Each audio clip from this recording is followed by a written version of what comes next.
अब द्वारका के राजा हैं। रुक्मिणी बोली एक बात और बताओ, पूछो। उनकी शादी हो गई? कहने लगे देव ऋषि नारद बेटी उनकी शादी नहीं हुई, उनके बड़े भैया बलराम की शादी हुई, भगवान की शादी नहीं हुई। जो सुनी भगवान की शादी ना भाई।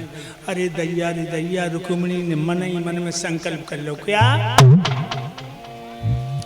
श्याम न मिले तो मैं जोगिन बनने जाऊंगी, श्याम न मिले, श्याम न मिले तो मैं जोगिन बनने जाऊंगी, नाथ न मिले बनने जाऊंगी, श्याम न मिले मैं जोगिन बनने जाऊंगी, श्याम न मिले जोगिन बन जाऊंगी, जोगिन बन जाऊंगी, सारी उमरिया की रोगिन बन जाऊंगी, नाथ न मिले, सारी उमरिया की रोगिन बन जाऊंगी, श्याम न मिले सारी उमरिया की रोगिन बन जाऊंगी, श्याम न मिले। मन में संकल्प कर लिया, कह तो मेरे गले में बहियां पड़ेगी यादव जी कन्हैया की, या सारो जीवन कुआरे गुजार दूंगी। ये रुक्मिणी की मैया ने देखो कि बिटिया की चाल का जो इशारा कर रही है। एक बात और बताएं लोगों, जो चतुर माताएं होती हैं, चतुर, वो अपनी लड़की की हर हरकत पर निगाह रखती। चतुर फुअर ना जानते बिटिया क्या कर रही, कहाँ जा रही, क्या कह रही। एक बात और बताऊं, 10 साल की लड़की अगर है तो भाई तुम छोटो न समझियो।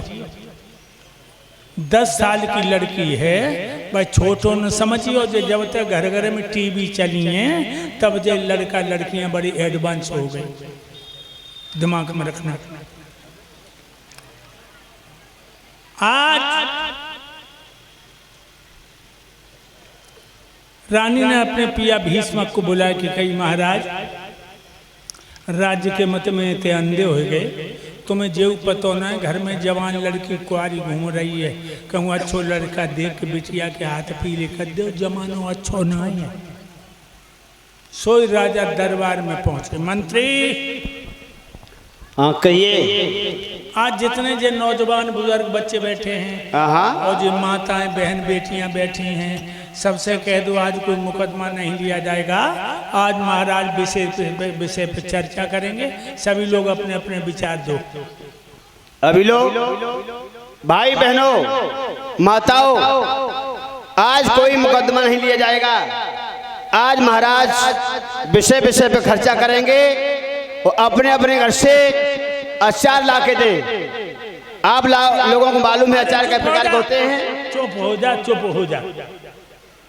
हैं? हम कह रहे आज मुकदमा नहीं लिया जाएगा, विशेष विषय पर चर्चा होगी, और जो कह रहे हो कि विशेष खर्चा करेंगे। हम कह रहे अपने अपने विचार दो, और जो कह रहे हो कि अपने अपने आचार दो। माफ करिए लोगों, मैं अपनी बात खुद बताऊंगा। आप लोग जानते हो घर में जवान लड़की कुआरी घूम रही तो समझदार माता पिता को नींद कैसे आती है। मेरी बिटिया रुक्मिणी ब्याह के लायक हो गई, तुम लोगों की नजर में कोई लड़का हो तो वह लड़का का नाम बताओ, और बर राजकुमार के लिए हम आज ही टीका भेजेंगे पंडित नाई को बुला के। महाराज हाँ, एक लड़का है बहुत सुंदर, पढ़ा लिखा है, धनवान है। कौन है? बहुत होशियार है। अरे कौन है? जो है सतनापुर के महाराज युधिष्ठिर, महाराज धर्मराज। धर्मराज सरदार लड़का तो तुमने बहुत अच्छा बताओ। वास्तव में धर्मराज धर्म के प्रतीक हैं, धर्म की मूर्ति हैं। थोड़ी कमी लड़का में न होती तो अपनी बिटिया रुक्मिणी की शादी बाई के साथ कर देते। वह कमी कौन सी है? लड़का की रोजी रोटी का ठिकाना नहीं है। ऐसा क्यों? जब दुर्योधन अधिकार ही नहीं दे रहा तो हमारी बिटिया के दीवार चाट के रहेगी। लोगों ऐसे घर में लड़की मत फेंक देना कि लड़का कुछ काम ही न कर, तो लड़का हरामी हो, लड़की जिंदगी भर रोएगी। इसलिए हम धर्मराज को अपनी बिटिया नहीं देंगे, कोई और लड़का बताओ। महाराज अब दुर्योधन उससे हक नहीं दे रहा है तो दुर्योधन के लिए कर दो। जो भैया अपने भैया के हक को हड़पना चाहता है, पंडवा हाथ पे हाथ धर के नहीं बैठेंगे। कल उनके घर में धर्मार छिड़ेगी और 8 पैर की चिक में हमारी बिटिया रुक्मिणी को चेत नहीं आएगा। लोगों ऐसे घर में बिटिया मत डाल दी जो भैया ही भैया दुश्मन हो, वहां लड़की चैन में नहीं रहेगी। इसलिए दुर्योधन को तो बिटिया दिए ही नहीं। और कोई लड़का बताओ। तो महाराज एक लड़का और हमारी नजर में है, बताओ कौन? सोड़तपुर को राजा बाणासुर। बाणासुर। तुम कोई नशा करते?